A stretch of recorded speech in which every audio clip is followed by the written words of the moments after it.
Assalamualaikum warahmatullahi wabarakatuh. Tabik pun, perkenalkan saya Retno Susilowati, Sarjana Pendidikan Sekolah Dasar, guru di SD Negeri 3 Waiserdang, Kabupaten Mesuji, Provinsi Lampung. Saat ini saya sedang mengikuti pelatihan mandiri di platform Merdeka Mengajar dan sedang melakukan aksi nyata. Saat ini saya mengikuti seri pelatihan menciptakan kelas Merdeka Belajar dengan topik Merdeka Belajar dengan tujuan memahami peran guru Merdeka Belajar menurut Ki Hajar Dewantara. Pelatihan ini terdiri dari 5 modul. Modul pertama, mengenali dan memahami diri sebagai pendidik. Modul 2, mendidik dan mengajar. Modul ketiga, mendampingi murid dengan utuh dan menyeluruh. Modul keempat, mendidik dan melatih kecerdasan budi pekerti. Dan modul kelima, pendidikan yang mengantarkan keselamatan dan kebahagiaan. Menurut Ki Hajar Dewantara, manusia merdeka adalah manusia yang hidupnya bersandar pada kekuatan sendiri, baik lahir maupun batin, tidak bergantung pada orang lain.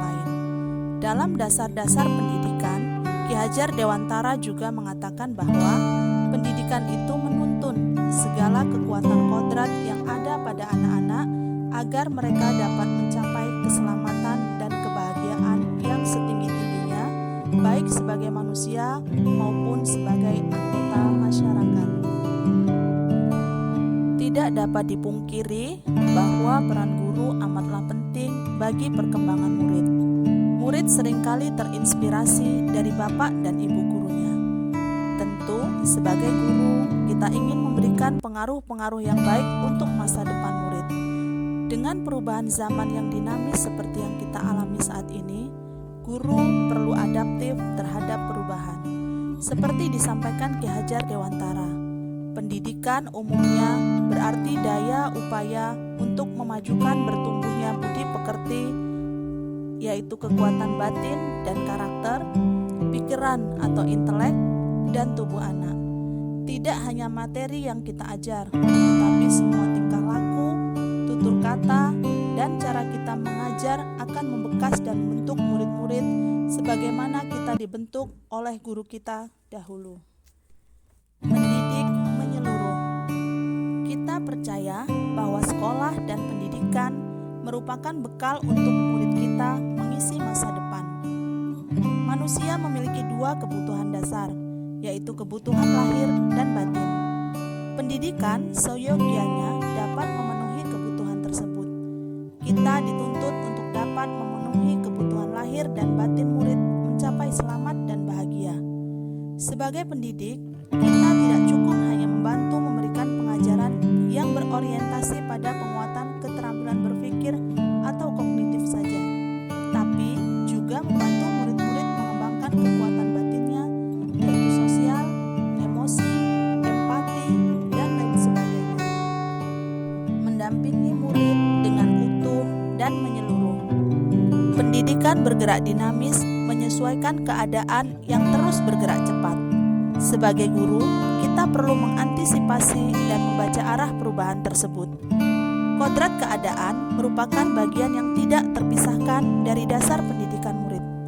Kodrat keadaan terdiri dari 2 hal, yaitu kodrat alam dan kodrat zaman.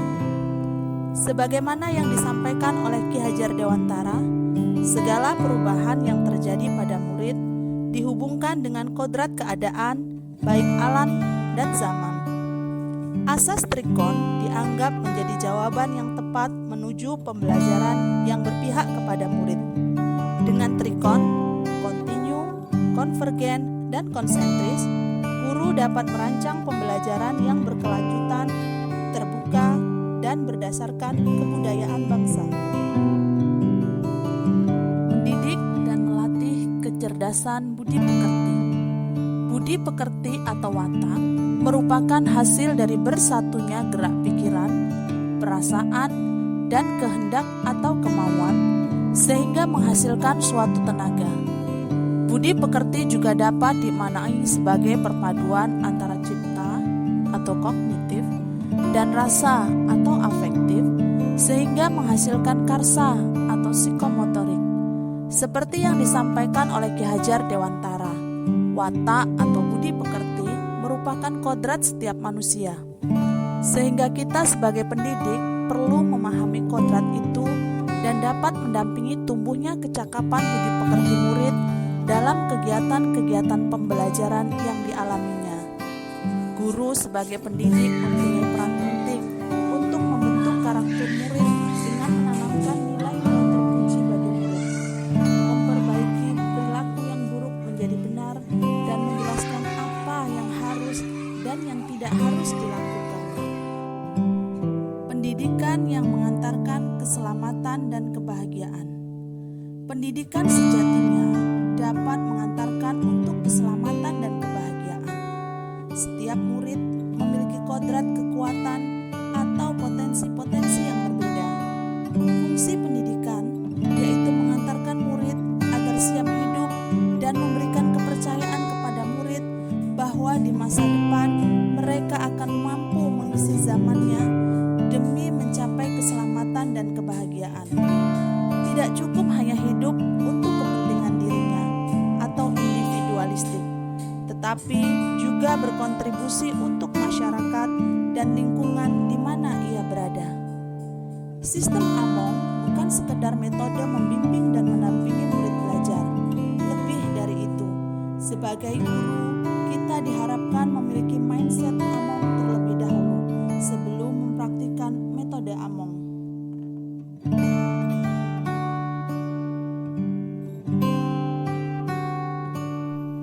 Mari kita memahami sistem Among yang diperkenalkan oleh Ki Hajar Dewantara. Yang pertama, Ing ngarsa sung tulodo, di depan memberi teladan. Dalam hal ini, guru memahami secara utuh tentang apa yang dapat ia bantu kepada murid, menjadi teladan dalam budi pekerti dan tingkah laku. Ing madya mangun karso, di tengah membangun kehendak. Guru diharapkan mampu membangkitkan semangat, bersuakarsa, dan berkreasi bersama murid dengan membuka dialog bersama murid, berperan sebagai narasumber dan penuntun. Tutwuri Handayani di belakang memberi dorongan. Guru tidak sekedar memberikan motivasi, tetapi juga memberikan saran dan rekomendasi dari pengamatannya agar murid dapat mengeksplorasi daya cipta, rasa, karsa, dan karyanya.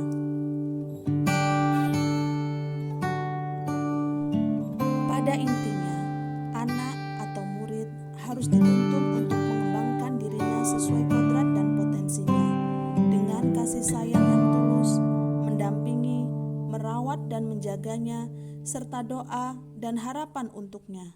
Mari kita menjadi guru yang selalu dirindukan murid, menjadi guru yang selalu menjadi teladan bagi murid, menjadi guru yang tidak pernah lelah untuk mendidik agar murid dapat selamat dan bahagia.